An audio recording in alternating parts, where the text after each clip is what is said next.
बाबा काकून राहिला असतं का पजू भाऊ? अरे हे रुमाल मी गुंडून राहिलो. मी काय म्हणतो, शिमग्याच्या दिवशी कोणती मटण आणला होतास का? अरे हुड त्या मटणच्या कानावर घेतेस का तू? काय अरे कोणती आणलास म्हणून विचारलो होतं का, जिसतील का?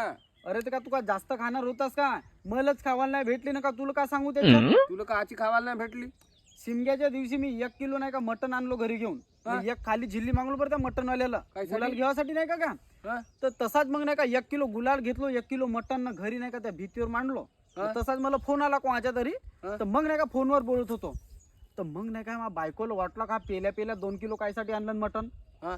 तर मग नाही का हिनं का केलं, एक झिल्ली नाही का मटणची का समोरच्या घरी दिलं अरे आणि एका त्या गुलालाची भाजी नाही का हिनं मांडलं घरी. मग हे कमी दिमागी आहे का ना. मग मी तिकून आलो फोनवर बोलून, ते मला म्हणते का अजी म्हणते भाजी कोणती आणल्या. म्हणलं खाऊन खावायची चांगली महागाची खावायची बायलर बायलर.